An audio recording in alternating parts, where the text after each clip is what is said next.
क्या सोचा है अमर बेटे? मैंने सोचा है बाबूजी कि उन लालच के पुजारियों और जालिमों से बदला लेना, उन्हें यह एहसास दिलाना कि दर्द किसे कहते हैं और जुल्म सहने वाले पर क्या बीतती है। मैं उन्हें उनकी ही जुबान से उन्हें सबक सिखाना चाहता हूं। नहीं अमर बेटे, ऐसा करने से ना तो तुम्हें कुछ हासिल होगा और ना शारदा बिटिया को उसका अधिकार मिलेगा। सब्र से काम लो। वैसे मैंने एक बात सोची है, तुम फौरन शादी कर लो।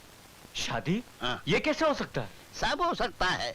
तुम ऐसी लड़की से शादी करो जो जुबान की तेज हो और दिमाग की चालाक हो, जो चले तुम्हारे इशारों पर और उनके जुल्म का बेड़ा गर्क करके उनको सीधे रास्ते पर ले आए। एक मिनट बाबूजी, ये काम तो बगैर शादी के भी हो सकता है। वो कैसे? सीमा जी, याद है आपको? आप मुझे एक बार अपने वकील के ऑफिस ले जाकर मुझसे एक शादी का नाटक करवाना चाहती थी। हाँ याद है। तो क्या वही नाटक आप मेरे साथ कुछ दिनों के लिए कर सकती हैं? शारदा को उसका हक दिलाने के लिए मैं कुछ भी कर सकती हूँ, पर मालूम नहीं डैडी इस बात की इजाजत देंगे या नहीं। अरे वाह वाह वाह वाह, इजाजत की खूब कही। अरे पगली, मुझे तुम दोनों पर पूरा विश्वास है। जाओ, ईश्वर तुम्हें कामयाब करे। हाँ भैया, कितने पैसे हुए? 12 रुपए साहब। 12 रुपए रख लो। चले? सुनिए, हाँ? ये टोकरी। ओह,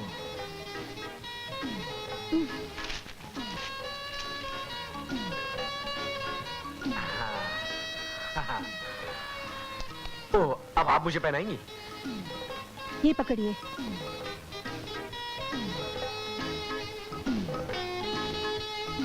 चलो।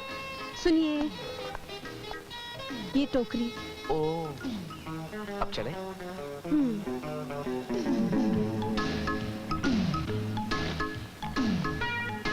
माँ,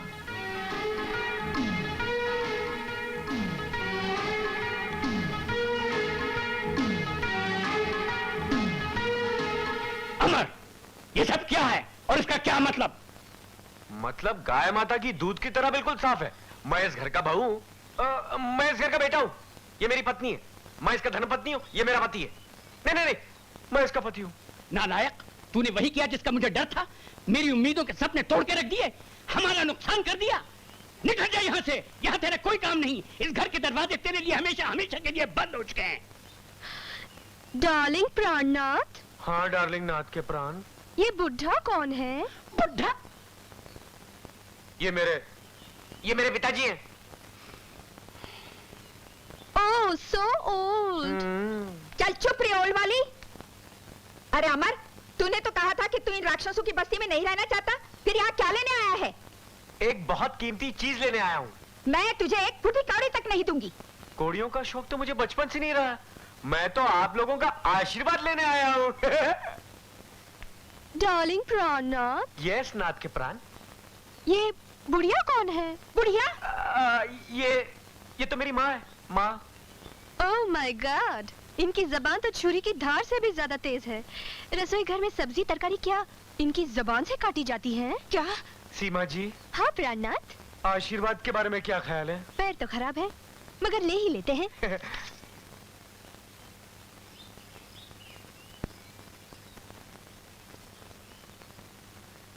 क्या इस घर में आने वाली नई बहू को आशीर्वाद नहीं दिया जाता? मुंह से बोलिए। चुप चुप जियो। और सुहाग का आशीर्वाद? सदा सुहागन रहो। अब पिताजी का आशीर्वाद। चुप चुप जियो और सदा सुहागन रहो। आओ तुम्हें इस घर के रंगमंच के दूसरे कलाकारों से मिलाऊं। ये मेरी बहन कंचन। जुग जुग जियो, सदा सुहागन रहो। आपकी बहन क्या कुंवारी है? जी नहीं, ये बीमारी है। नहीं, मेरा मतलब हमारी है। एक बच्चे की माँ है। और जिस बच्चे की ये माँ है वो बच्चा मैं हूँ, और आपके प्राणनाथ मेरे मामा है, और इस रिश्ते से आप मेरी मामी लगी। हाँ। कैसी लगी तुम्हारी मामी? एक मिनट। हाँ? बहुत मीठी है। अच्छा सीमा, अब तुम थक गई होगी, चले ऊपर। हाँ।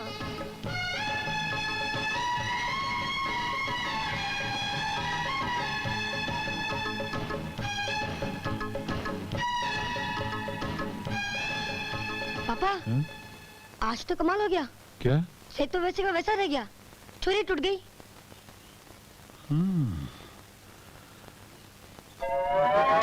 लगता है कहानी में नया रंग आने वाला है। अच्छा है ना, बजरंगी का जो रंग निकल गया तो वो रंग वापिस आ जाएगा। मैं चलता हूँ, मैं जब तक बोलूं जाना नहीं है।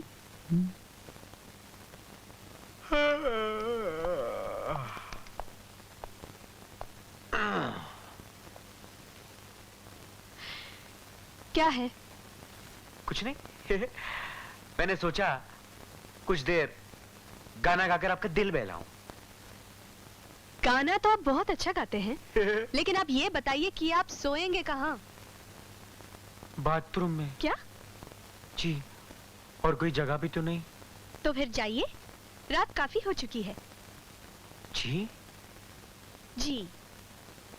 जी।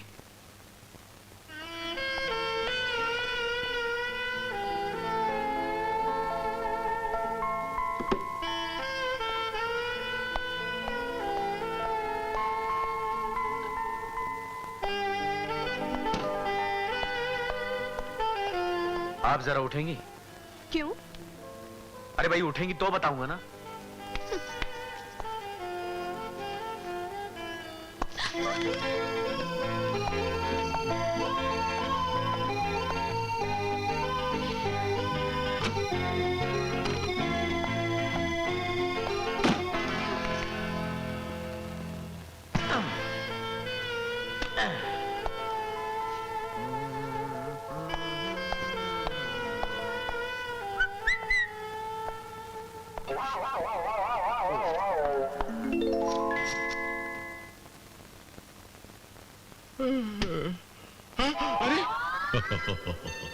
ये क्या चीज है? बाप को चीज बोलता है, शर्म नहीं आती है? तुम? क्या मुसीबत है यार।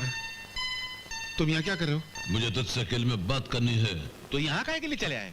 हर रात बिस्तर पे जहाँ मुझे हैरान करने चले आते हो वहीं चले आना था ना। वहां तो बड़े भयानक खर्राटे ले रहा था, इसलिए मैं यहाँ चला आया। अरे मगर तुमको फ्रिज में सर्दी नहीं लगती है क्या? गधे, ससुराल के बावर्ची मरने वाला फ्रिज पे बैठा हो या चूल्हे पे लेटा हो, उसे कोई फर्क नहीं पड़ता। ठीक है क्या है? मुझे ऊपर तेरी माँ मिली थी। मेरी माँ मिली थी? क्या बोली मेरी माँ? क्या बोली मेरी माँ? ज्यादा उछल मत, पहले पूरी कहानी सुन ले। क्या है? उसको जब पता चला कि तेरी ये हालत है तो वो बहुत रोने लगी। कहने लगी मैं अपने बच्चे की हालत सुधारने की भगवान से प्रार्थना करूंगी, उसकी हालत जरूर सुधर जाएगी। अरे वाह, मेरी माँ मरने के बाद भी मेरे लिए चिंता करती है। ये मेरी माँ को मेरा नमस्कार बोलना। मैं कोई नमस्कार नहीं बोलूंगा। क्यों? मैं उससे बात नहीं करता, वो बात बात पे मुझे डांटती है, इसलिए मैं भाग के नीचे आ जाता हूँ। बता। ये बाप है, अगर बाप ऐसे डिजाइन का होगा तो बेटा कैसे होगा? खामोश। अजय सुनते हो? कहाँ हो तुम? अरे माँ, क्या हुआ? तुम्हारी बहू आ गई। तो डरता क्यों है? अरे मगर तुम यहाँ से बाहर जाओगे कैसे? बिजली के वायर में घुसकर, बल्ब में से निकलकर तस्वीर के फ्रेम में घुस जाऊंगा। क्या फेंकते हो यार? कहाँ हो तुम? मैं यहाँ फ्रिज में हूँ, नहीं बावर्ची खाने में हूँ। गजब हो गया। वो तो रोज होता है। क्या हुआ? अरे तुम्हारा बाप फिर तस्वीर में नहीं है। वो फ्रिज में? क्या? नहीं, मेरा मतलब वो ऐसा होता है ना जैसे बम्बई में नहीं बिजली आती जाती रहती है। हाँ। तो मेरा बाप भी फोटो में से आता जाता रहता है। अरे पर मैं कह रही हूँ वो नहीं है। अरे है यार। और नहीं हुआ तो? कभी हुआ तो? तो हाँ, चलो। तो चलो तुम पीछे चलो, मैं आगे आता हूँ। क्या? नहीं मेरा मतलब मैं आगे चलता हूँ, तुम पीछे आओ, मेरे मालूम क्या नहीं तुम भी अनशन बकते हो?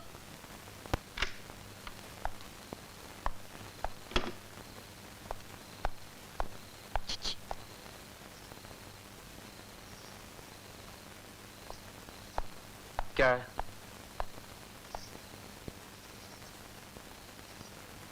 मैं तुमसे बहुत प्यार करती हूँ। आप अभी तक सोए नहीं?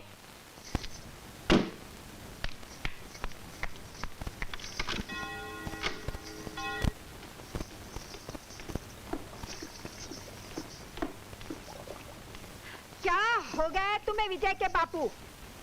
घर की लगाम हाथ से छूटती चली जा रही है और तुम यहाँ बैठे बैठे हुक्का गुड़गुड़ा रहे हो। अरे वाह रे वाह, ये लो पकड़ो डंडा और 2-4 जमा कर निकाल बाहर करो उस कमीनी को। भाई तुम तो इस काम में चैंपियन हो, तुम क्यों नहीं कर लेती ये काम? क्या मतलब? मतलब ये कि मैं बहू पर हाथ उठाऊं तो कुछ अच्छा नहीं लगता। लड़की जात है ना, इसीलिए चुपचाप बैठा हुआ हूं। मगर तुम तो औरत हो, औरत औरत पर डंडे बरसाए तो ना तो समाज कुछ कहेगा ना ही कानून कहेगा। ठीक है, तुम यहाँ चूड़ियां पहने बैठे रहो। उसका दिमाग तो मैं ठिकाने पर लगाती हूँ। क्या समझती है हम लोगों को?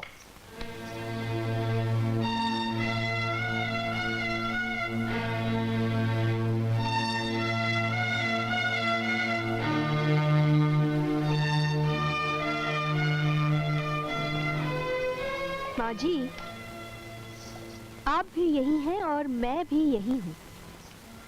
डंडेबाजी तो होती रहेगी, पहले बैठकर सुकून से खाना तो खा लीजिए। मैं नहीं खाऊंगी खाना। आप खाना नहीं खाएंगी? बिल्कुल नहीं। और आप पिताजी? ये भी नहीं खाएंगे। मैं आपसे पूछ रही हूँ पिताजी। ये नहीं खाएंगे, मैंने कह दिया ना। इस घर का कोई भी आदमी तेरे हाथ का बना हुआ खाना नहीं खाएगा, समझी? वाह, जिस घर के बड़े बूढ़े अनाज को ठोकर मारते हो, उस घर के बच्चों को सुख कहां से नसीब होगा?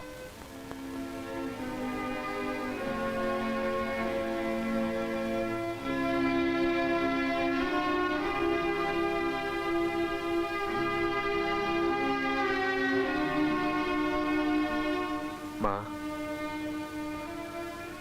ये वो अनाज है जिसके लिए इंसान दिन रात मेहनत करता है, पैसा कमाता है, नहीं मिलता तो चोरी करता है, डाके तक डालता है, सिर्फ इसके लिए। यही दुनिया की सबसे बड़ी दौलत है। और आज तुमने भगवान की इस दौलत को ठोकर मारी। ये ठोकर एक दिन तुम्हें बहुत महंगी पड़ेगी मां, बहुत महंगी। आप रहने दीजिए, मैं साफ करती हूँ। छोड़िए ना, मैं उठाती हूँ।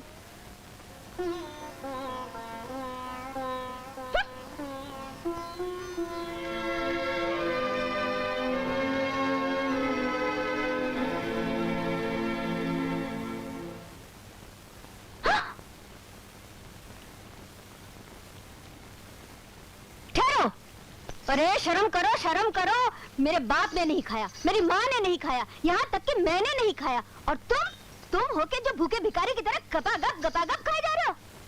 वो ना खाए तो मुझे क्या करना है? उन्होंने तो बहु हड़ताल कर रखी है। बहु हड़ताल? हाँ, जैसे फैक्ट्री में मजदूर पगार के लिए हड़ताल करते हैं, पब्लिक पुलिस लाठीचार्ज के खिलाफ हड़ताल करती है, वैसे तुम्हारे माँ बाप ने अपने बहू के खिलाफ हड़ताल की है। मैंने थोड़ी की है, मैंने तो उस खाने के लिए अपने माँ बाप से हड़ताल की, तुम्हारे घर में चलाया। इस खाने के लिए मैं तुम्हारे माँ बाप की जूतियां खाता हूँ तो क्या नहीं खाऊंगा? मैं तो खाऊंगा। एक बार बोलूं, शराफत से चुपके से आके तुम भी खाना खा लो, बहुत मजेदार खाना है। बोलो, खाती हो? हाय हाय, बड़ा बेशरम आदमी है। अरे क्या करती हो, बुढ़ा आदमी अपने बाप को बेशरम बोलती हो? अरे मैं तुमको कह रही हूँ, तुमको। वो चलेगा, वो तो मैं रोज सुनता हूँ। अभी भी चांस से खा लो, बहुत टेस्टी खाना, कसम से बोलता हूँ, नहीं तो फिर मिलेगा नहीं। अरे जाओ, मैं तुम्हारी तरह खाने के लिए मरती नहीं हूँ। और ऊपर से वो डायन के हाथ का बना हुआ खाना मैं जिंदगी भर तक न खाऊं। मत खाओ, जाओ जन्म में। क्या कहा? नहीं, मन में कुछ ख्यालात की डकार थी ना, जो निकल गई। तो ठीक है। बबलू कहाँ है? कौन बबलू? अरे बेशरम, तुम्हारा बेटा। मेरा कौन सा बेटा? हाँ, अपना बबलू। वो और कहाँ होगा, अपने मामा मम्मी के साथ होगा। अच्छा, क्या मुसीबत है यार। आओ खाना खाने। अभी थोड़ा ही बचा, उसमें तुम कहाँ से खाओगे? मैं अकेले खा लेता हूँ, तुम जाओ।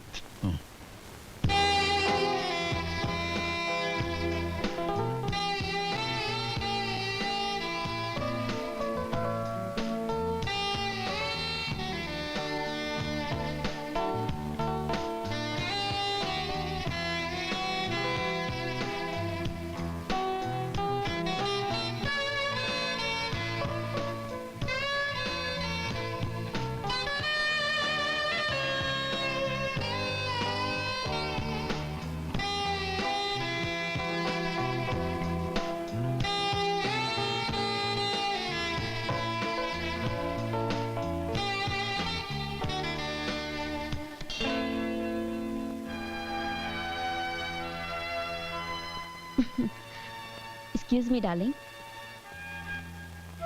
अरे आप? भाई, जहाँ आप जैसी फूल हो वहाँ हम तो पहुँचेंगे ना। ओह कम ऑन प्रिंस। इनसे मिलिए। ये है मेरे मंगेतर मिस्टर विजय, और विजय ये है हमारे दोस्त पाल घाट के शहजादे। How do you do mister Vijay? वैसे आप आए कैसे?